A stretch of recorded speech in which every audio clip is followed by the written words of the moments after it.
siesta, one of the most interesting and coolest parts of the Spanish culture. I really wish I could be doing some siesta action right now. I wish I could be hanging out, taking a quick nap or something, but I have an adventure to take you people on right now.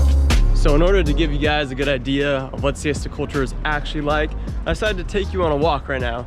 Because one of the first things I always wondered when I moved here is, does siesta actually exist? And I'm here today to kind of spread some truth and debunk some of the myths regarding the Spanish culture and siesta and work habits. So siesta typically runs from the hours of 2 to 6 in the afternoon, but it kind of depends on which kind of business it is. Right now it's 4 p.m., so that's kind of right in the peak zone. So without further ado, let's hop into the tour right now.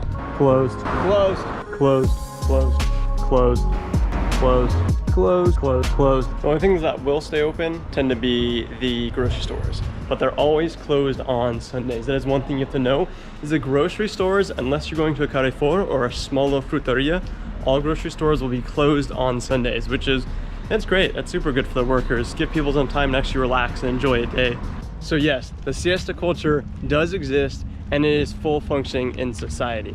I'm even out here at the park right now where people should be out and about, but no one is. You know, it's kind of empty. And the reason is because, well, people are taking time off to stay inside and beat the heat. This here is literally the reason as to why it closes. Por calor, for the heat. Ha ha ha. That's awesome. So in order to understand the siesta, you kind of have to understand Spain and its geography. Spain is located in the southern part of Europe. And in the summer, especially, it tends to be very warm. And in some areas like here, it's very humid. So this whole idea of siesta dates back to before the industrial age. All those farmers used to be working all day, and during the hours of 2 to 5, it just didn't make sense to be outside. Just like all other tradition in this world, time went on and people kept on using that tradition of taking a siesta even through this kind of post-industrialization era. It was already ingrained in the culture. And in reality, here in Spain, like, I'm alone, I'm sweating right now. I've done nothing but walk and talk to a camera, and it is too hot to be outside. Coming from back in California, where I used to have lunch breaks of 30 minutes or an hour, that stuff was tiny. And I remember you'd go to lunch and you'd eat your food, and right when you started to actually relax and enjoy your day, you'd have to start working again. For me, siesta is great because you know that feeling when you eat your food and you're kind of waiting for it to digest and you feel a little bit tired? Well, that is totally acceptable here to just chill out and take a nap. Side note, look at this park. It's pretty much just a slide and some little things for climbing.